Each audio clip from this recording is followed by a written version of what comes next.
महाराष्ट्र की सियासत से इस वक्त बड़ी खबर सामने आ रही है। महाराष्ट्र की सियासत में इन दिनों जहां कई बड़े फेरबदल की उम्मीद मानी जा रही है, तो ऐसे में शरद पवार को लेकर जो खबर सामने आई है वो खबर अच्छी नहीं है।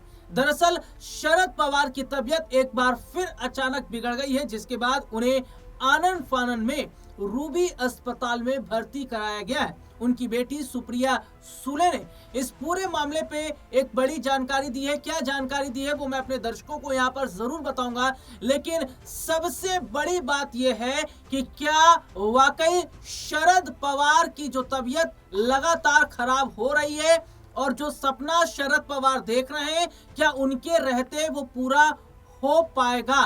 दरअसल शरद पवार एक सपना देख रहे हैं, वो सपना है एनसीपी के मर्ज को लेकर।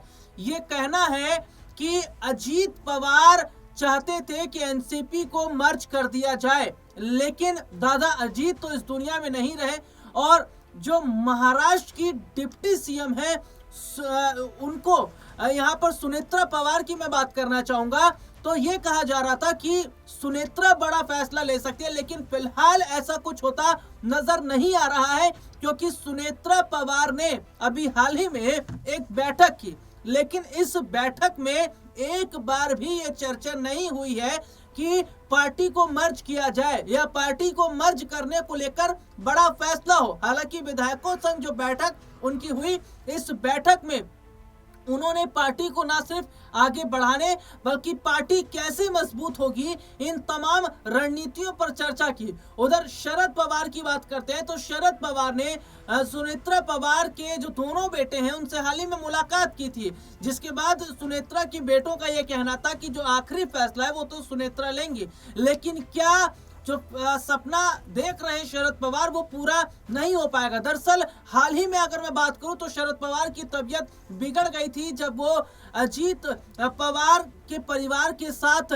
जो है वो मुलाकात करने गए थे। दरअसल दादा अजीत के निधन के बाद में देखने को ये मिला था किस तरीके से जो परिवार के लोग हैं, जो रस्म जो तमाम जो निभाई जाती है वो काम चल रहा था। इसी बीच जो है शरद पवार की तबीयत बिगड़ गई थी और शरद पवार की जब तबीयत बिगड़ी तो उन्हें आनन फानन में जो हॉस्पिटल है वहाँ एडमिट कराया गया। दरअसल बीते कुछ दिनों से एक समस्या है जो शरद पवार के साथ आ रही है, वो है उनको लगातार खांसी की दिक्कत हो रही है, उन्हें सांस लेने में तकलीफ हो रही है और इसके साथ ही साथ वो ज्यादा चल फिर नहीं पा रहे हैं। और जो अभी का अपडेट सामने आया है, अभी भी यही नजर आ रहा है कि उन्हें थोड़ा सांस लेने में प्रॉब्लम हुई, खांसी हुई है, जिसके बाद उन्हें हॉस्पिटल में एडमिट कराया गया। उनकी जो बेटी है सुप्रिया, उन्होंने इस पूरे मामले पर एक बड़ी जानकारी दी। उन्होंने कहा कि अचानक शरद पवार की तबीयत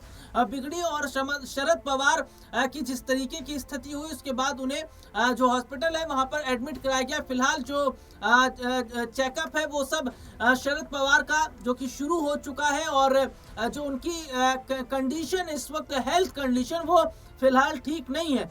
और सुप्रिया सुनीत ये कह रही हैं कि जो पार्टी के लोग हैं, जो शरद पवार के चाहने वाले हैं, वो लगातार यही दुआ कर रहे हैं कि वो जल्द से जल्द ठीक हो जाए। दरअसल शरद पवार की मैं बात करता हूं तो बहुत पहले से उन्हें कई गंभीर बीमारियां रही हैं, कैंसर जैसी बीमारी भी उनको रही है जिसका इलाज उन्होंने करवाया था।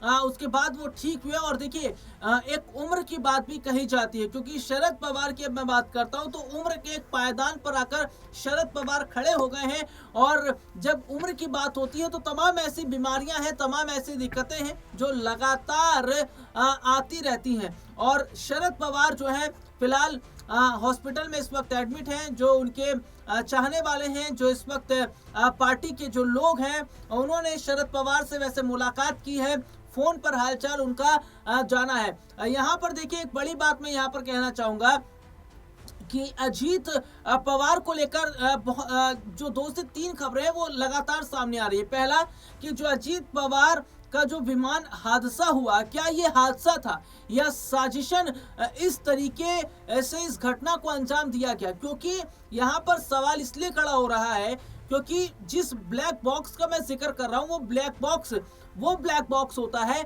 जो कि हवाई हादसा कैसे हुआ, इसकी पूरी जानकारी, तमाम चीजें उसके अंदर कैद रहती हैं। फ्यूल की दिक्कत थी या एटीसी से संपर्क नहीं हो पाया, या अंदर की जो बातचीत होती है उस ब्लैक बॉक्स में होती है। देखिए उस ब्लैक बॉक्स को इस तरीके से बनाया जाता है, इस मेटल से बनाया जाता है ताकि उस पर आग का किसी तरीके का कोई भी काम ना हो पाए, या फिर कोई चीज उसको जला ना पाए। लेकिन ये जो अभी खबर सामने आई है कि जो बॉक्स था, वो बॉक्स जो है वो जल गया है। तो ये बहुत ज्यादा जो है वो विचलित और परेशान कर देने वाली खबर है कि ऐसा कैसे हो सकता है।